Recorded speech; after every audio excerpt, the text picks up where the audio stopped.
fractures both bones of forearm. Dear students, we will discuss the fractures of both bones of forearms under following 10 headings. 1. Applied anatomy of the forearm, effects of muscles of forearm on the fracture displacement, the mechanism of injury. 3. Clinical features. 4. Radiography. 5. Treatment, conservative versus surgical. 6. Indications for surgery. 7. Late osteosynthesis. 8. Intramedullary fixation. 9. Choices of intramedullary nail. And finally, the 10th point, the complications of fracture both bone forearms. But before that, the injuries of forearm. Now, injuries of forearm present an interesting combination of injuries like fracture both bones of the forearm, Monteggia fracture, Galazzi fractures, ischial fracture, etc. Now, the muscle attachments of the forearm makes the treatment of these fractures difficult. You know, the supinator muscle is inserted in the proximal third of the forearm bones, and it supinates this part of the forearm after the fractures. You can see here the supinator attached proximally. Then the middle third gives attachment to the pronator teres muscle and the distal third to the pronator quadratus. Here is the pronator quadratus, here is the pronator teres. Now, when the fracture occurs in the middle third, the forearm is held in the position of mid-pronation due to balancing action of supinator and the pronator teres muscle. In the distal third, the forearm is pronated due to the action of pronator quadratus only. And hence, the treating physician should be aware of various muscular forces acting in the forearm to effectively neutralize them and bring about the proper union between the fracture fragments. Now, immobilizing the forearm in supination in the upper third fractures and mid-pronation in the middle third fractures and in pronation in distal third fracture is found to effectively counter the muscle forces which threaten to displace the fracture fragments. Monteggia fractures along with Galazzi fracture forearm of the forms a rare, interesting combination of injuries where there is a fracture of one bone with the dislocation of other. Now, this particular thing you can see, this is a Monteggia fracture, proximal ulnar fracture with dislocation of radial head, and this is the Galazzi fracture, the fracture of distal third radius with dislocation of ulnar head. Curiously, both are described in the forearm, with the former involving the upper and middle forearm, as I already told you, and the latter involving the distal forearm. Now, coming to the fracture both bones of the forearm. Mechanism of injury: fracture both bones of the forearm in adults are frequently due to road traffic accidents, fall, assaults, etc. Now, this is a difficult problem, especially in adults. The complex muscle arrangements already described make retention of the fracture fragments very difficult. It could be due to either direct or indirect trauma. Coming to the clinical features, the patient presents with a severe pain, swelling, and deformity of the forearm. You can see the deformity here. Movements of the forearm are severely restricted, and all other features of fractures are usually present.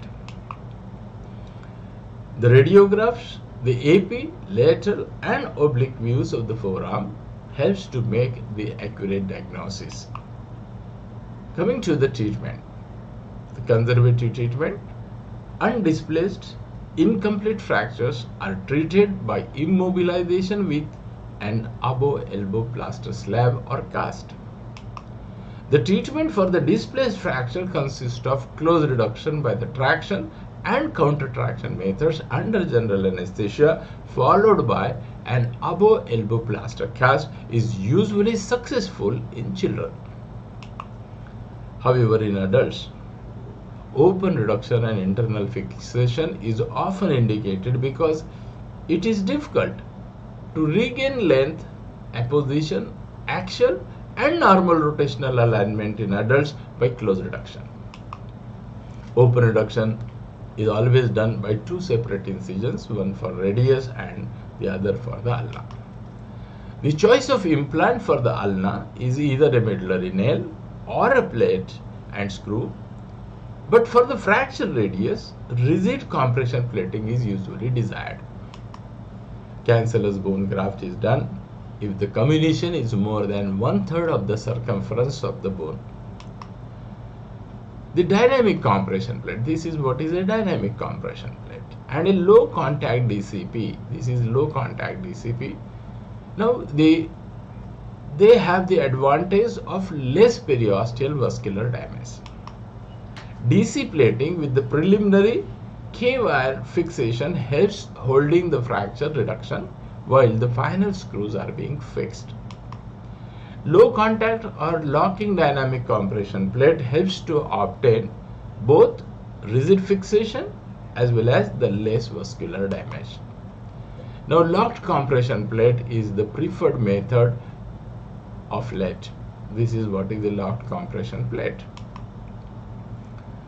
Coming to the intramedullary fixation. The intramedullary nail fixation of both bone fractures with the K-wires or the rush nails etc.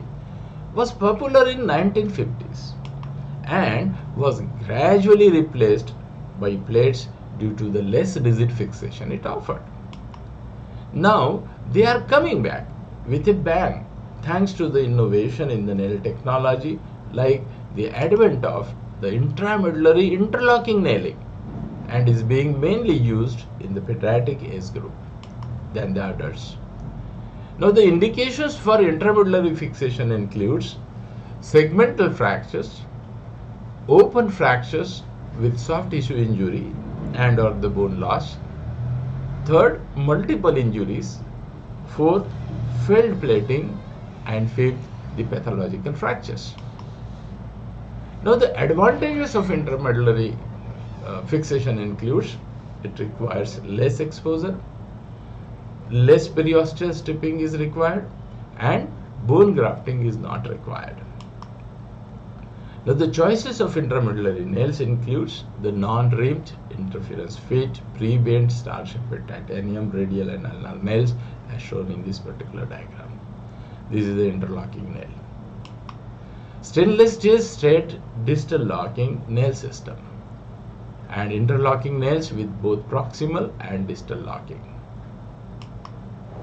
Coming to the complications of the fracture both bones of the forearm includes Volkmann's ischemia, delayed union and non-union, malunion and cross-union.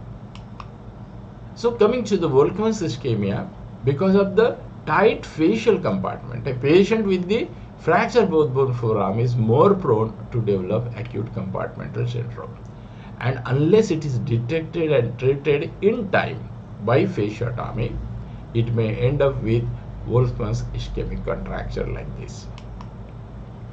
Coming to the delayed union and non-union. Now this can be encountered due to soft tissue interposition, inadequate immobilization etc. or infection etc. Now it has to be treated by open reduction, rigid internal fixation and cancellous bone grafts. Now due to the complex muscular forces, it is difficult to retain the position of the bones and perfect alignment after the close reduction, and hence it may result into malunion. So it is this situation where the malunion usually results. Now malunion has to be treated by corrective osteotomy, plating and bone grafting. Now the cross union, this is due to the malunion of radial fractures in a medially deviated position. Now which occupies the interosseous space and blocks pronation and supination. If the cross union takes place in the middle third of the forearm, it can be left alone. as the forearm is held in the mid-pronation with less functional damage. Elsewhere, it needs corrective osteotomy and rigid internal fixation. Now, after this much discussion on the fractured both forearms, before we end, I want to talk to you about one more important topic. Dear students, one of the commonest problems we are facing in our routine clinical practice is of obesity. Eat less and exercise more formula for treating obesity has been proved to be the failed formula. Of late, I have been working on the latest, the most scientific evidence-based concept of weight loss, Happy Key. You may find few videos on this topic as well on my YouTube channel. The obesity among the medical students is at its peak nowadays. Due to obesity, not only they are bullied, but most of them also lose their self-confidence, resulting into deteriorating performance in academics. For all of them, this online video course will be most valuable. If interested, you may visit my Facebook page, The Happy Key, or you can also visit my website www.drorthosudhir.com, doctorsudhir.com. I host regular webinar for the same twice a week, Wednesday and Friday at 8 p.m. and on Sundays at 1 p.m.